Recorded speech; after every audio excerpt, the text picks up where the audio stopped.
Hi hello నమస్తే welcome to Suman TV నేను మీ శ్రేయాను. So cervical cancer గురించి మనం గత వీడియోలో చాలా చూసాము. కానీ దానికి ఉన్న అపోహల గురించి మనం క్లియర్ చేయడానికి నేను మీ ముందుకు వచ్చేసాను.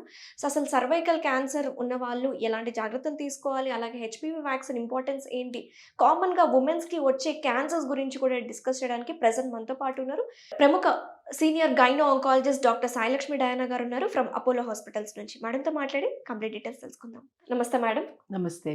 ఎలా ఉన్నారు ma'am? I'm good. Thank you. So madam, endometrial cancer, అలాగే సర్వైకల్ క్యాన్సర్, బ్రెస్ట్ క్యాన్సర్ ఇలాంటి కామన్ క్యాన్సర్స్ ఎక్కువగా ఈ మధ్య కాలంలో విమెన్స్‌లో ఇన్సిడెంట్ రేట్ అనేది పెరిగిపోతుంది. సో దీనికి రీజన్స్ ఏంటి? ఒకసారి చెప్పండి. లుక్ అండి, క్యాన్సర్ కాజ్ చేసే మ్యూటేషన్ కారణం మన బాడీలో జరిగే చేంజెస్ ఎప్పుడూ జరుగుతూనే ఉన్నాయి. బట్ మన బాడీకి రిపేర్ చేసుకునే గుణం ఉంది. సో మన బాడీలో ఎన్నో తేడాలు జరుగుతున్నా కూడా అది రిపేర్ అవుతూ ఉంటుంది. బట్ ఈ మధ్యన దానికి రిపేర్ అయ్యే అంత టైం మనం ఇవ్వట్లేదు. బాడీని, మైండ్‌ని కంటిన్యూయస్‌లీ స్ట్రెస్‌లో పెడుతున్నాము. కారణమని అనుకుంటున్నాము. బికాజ్ ఎంతో విపరీతంగా బ్రెస్ట్ క్యాన్సర్ కేసెస్ పెరుగుతున్నాయి ఇండియాలో.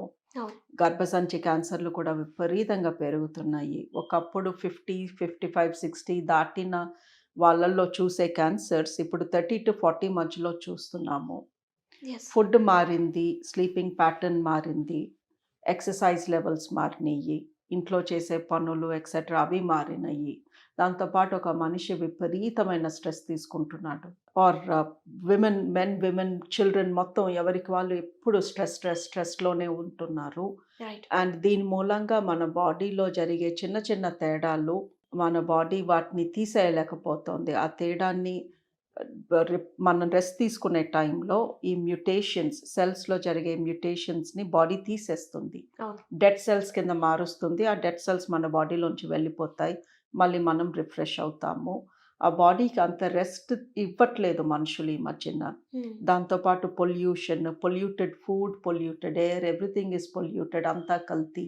సో ఐ థింక్ మనిషి అన్ని రకాలుగా డ్యామేజ్ అవుతున్నారు.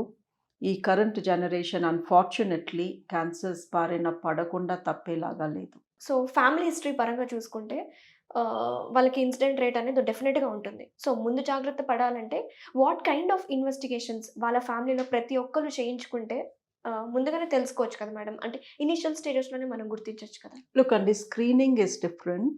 ఫ్యామిలీ పరంగా genetic cancers are different. Okay. ఇప్పుడు ఒకరోజు 100 మంది క్యాన్సర్ పేషెంట్స్‌ని చూస్తే, రకరకాల క్యాన్సర్ పేషెంట్స్‌ని, అందులో 5-10% వాళ్ళకే జెనెటిక్ హిస్టరీ ఉంటుంది. అంటే వాళ్ళ అమ్మ వైపో, నాన్న వైపో స్ట్రాంగ్ ఫ్యామిలీ హిస్టరీ ఉండి వీళ్ళకి క్యాన్సర్ రావడం అనేది ఓన్లీ 5-10%. హ్మ్. సో ఆ మిగతా 90-95% వాళ్ళకి ఫ్యామిలీ హిస్టరీ లేదు. వాళ్ళలోనే తేడా జరిగి వస్తుంది. సో ఇప్పుడు ఒక మనిషికి క్యాన్సర్ ఉందా లేదా కనుక్కోవాలి అంటే స్క్రీనింగ్ టెస్ట్స్ ఉన్నాయి. రక్త పరీక్ష, యూరిన్ పరీక్ష, పొట్ట స్కాన్, ఊపిరితిత్తుల ఎక్స్‌రే ఇలాంటివన్నీ చేస్తూ ఉంటాం. ఏదన్నా ఉంటే ముందే పట్టుకుందాము. ఆడవాళ్ళలో రొమ్ము పరీక్ష, పాప్ స్మియర్, పెల్విక్ స్కాన్ ఇవి కూడా ఏమన్నా క్యాన్సర్ ఉందా లేదా కనుక్కోవడానికి. ఓకే.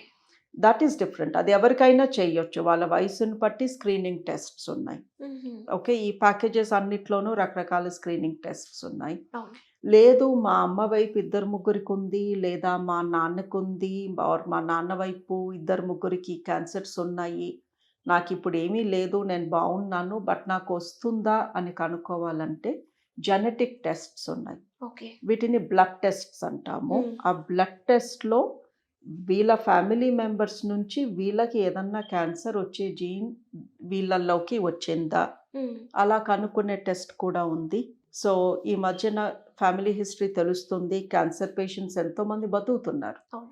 ఇప్పుడు అమ్మకి యూట్రైన్ క్యాన్సర్ వచ్చిందనుకోండి, లేదా కోలాన్ క్యాన్సర్ వచ్చింది. ఆవిడ ట్రీట్మెంట్ తీసుకొని బతికే ఉన్నారు. Then we do the test on the mother. ఆవిడకి ఏమన్నా ఆహ్, జెనెటికల్లీ తను వాళ్ళ పిల్లలకి ఇవ్వగలదా ఇదే cancer gene? Okay. So cancer పేషెంట్స్‌ని టెస్ట్ చేస్తున్నాము. బ్రెస్ట్ క్యాన్సర్ పేషెంట్స్‌ని, హ్మ్. ఓవరీ క్యాన్సర్ పేషెంట్స్‌ని వాళ్ళ రక్తంలో టెస్ట్ చేస్తున్నాము. వాళ్ళకున్న ఈ క్యాన్సర్‌కి కారణం ఉందా? ఉంటే అది వాళ్ళ పిల్లలకి కానీ పాస్ అయిందా? ఓకే. పాస్ అయ్యే ఛాన్స్ ఉందా? హ్మ్. టెస్ట్ చేసి వాళ్ళకి కానీ పాజిటివ్ వస్తే వాళ్ళ ఫ్యామిలీ మెంబర్స్కి చెప్తున్నాము, ఓకే. ఈవిడకున్న క్యాన్సర్ మీకు రావచ్చు. ఆడపిల్లకైతే సేమ్ అదే టైప్ క్యాన్సర్ రావచ్చు. ఆవిడ కొడుకులకి వేరే రకం క్యాన్సర్లు రావచ్చు. హుహు. సో వాళ్ళు ఏమేం పరీక్షలు ఎంత ఫ్రీక్వెంట్గా చేయించుకోవాలి. Okay. That is called cancer gene test. అది రక్తంలో చేస్తాము. ఫ్యామిలీ హిస్టరీ ఉంటే ఓకే. యావరేజ్ కాస్ట్ 15,000 to 20,000 ఉంది ఆ టెస్ట్. హుహు. బట్ అది మళ్ళీ ఎప్పుడు రిపీట్ చేయ అవసరం లేదు. హ్మ్. Validity is for life. Okay.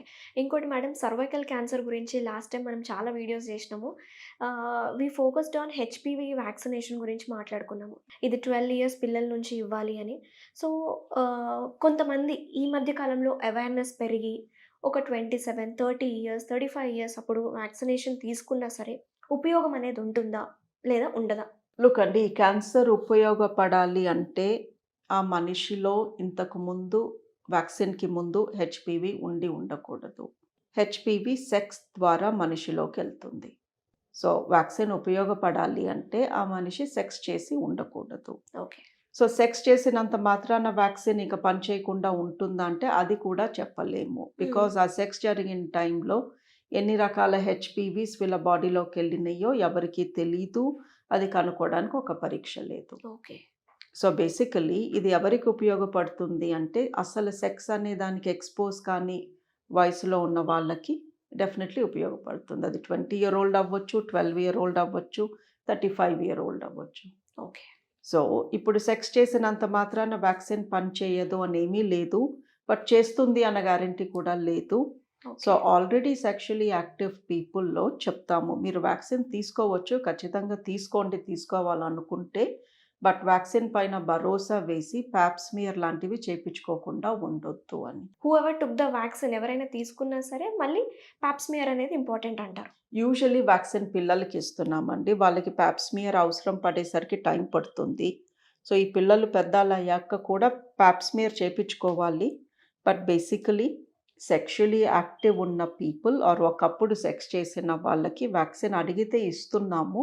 But వాళ్ళని పాప్ స్మియర్ కూడా కంపల్సరీగా చేపించుకోమంటున్నాము. Okay. But one benefit with the vaccine is Pap smear cervix cancer రాకుండా ప్రొటెక్ట్ చేస్తుంది. ఓహో!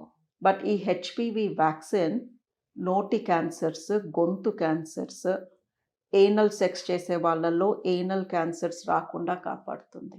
సో మనం పాప్ స్మియర్ చేపించుకుంటూ సర్విక్స్ క్యాన్సర్ నుంచి ప్రొటెక్షన్ తెచ్చుకుంటున్నా హెచ్‌పివి వ్యాక్సిన్ వేపించుకుంటే ఓరల్ సెక్స్ చేసిన వాళ్ళకి ఓరల్ క్యాన్సర్, గొంతు క్యాన్సర్ వాటి నుంచి ప్రొటెక్షన్ ఉంటుంది. ఓకే. సో అందుకనే మీరు ఆల్రెడీ సెక్షువల్లీ యాక్టివ్ ఉన్నా కూడా వ్యాక్సిన్ వేపించుకోండి అని రికమెండ్ చేస్తున్నాము. Okay. So, in case cervical cancer ఒక పేషెంట్‌కి వచ్చింది. సో, వాళ్ళు ఎలాంటి జాగ్రత్తలు తీసుకోవాలి? ఫుడ్ పరంగా కావచ్చు, వాళ్ళ డైలీ రొటీన్‌ని ఎలా మెయింటైన్ చేసుకోవాలి? లుక్ అండి, ఒకసారి బాడీలో క్యాన్సర్ వచ్చింది అంటే వాళ్ళకి మళ్ళీ ఇంకొక క్యాన్సర్ అక్కడే లేదో ఇంకో చోట వచ్చే ఛాన్స్ ఎక్కువ ఉంది. వాళ్ళ బాడీ ఆల్రెడీ ఒకసారి క్యాన్సర్‌కి గురయ్యింది. సో బాడీలో ఏదో తేడా జరిగింది. సో వీళ్ళు ఎంత హెల్తీగా ఉండగలిగితే అంత హెల్తీగా ఉండడం ఈజ్ వెరీ ఇంపార్టెంట్. ఇదే క్యాన్సర్ తిరగబెట్టకుండా ఇంకో క్యాన్సర్ తెచ్చుకోకుండా. ఓకే. సో బాడీకి సరైన ఫుడ్, హెల్తీ ఫుడ్ పెట్టి సరిపడా ఎక్సర్సైజ్ ఇచ్చి హ్మ్. అన్నెసెసరీ సబ్స్టెన్సెస్ జోలికి పోకుండా smoking, alcohol, excessive pollution, contaminate అయిన ఫుడ్, ఫుల్ ఆఫ్ ఫర్టిలైజర్ ఉన్న ఫుడ్, ఇలా కాకుండా లేజీ లైఫ్ స్టైల్ అడాప్ట్ చేయకుండా ఉంటే క్యాన్సర్ తిరగబెట్టకుండా ఉండే ఛాన్సెస్ ఎక్కువ. అండ్ వేరే క్యాన్సర్స్ అటాక్ అవ్వకుండా Obviously. Yes. So, this can be మరి క్యూరబుల్ అంటారా madam? Any cancer is curable first స్టేజ్లో వస్తే. హ్మ్. ఫస్ట్ స్టేజ్లో రావాలి అంటే మీకు సిమ్టమ్స్ కూడా రాకముందే ఏదో ఒక పరీక్షలో దాన్ని పసిగట్టాలి. Very nice madam. Thank you so much madam. నమస్తే. Thank you. నమస్తే.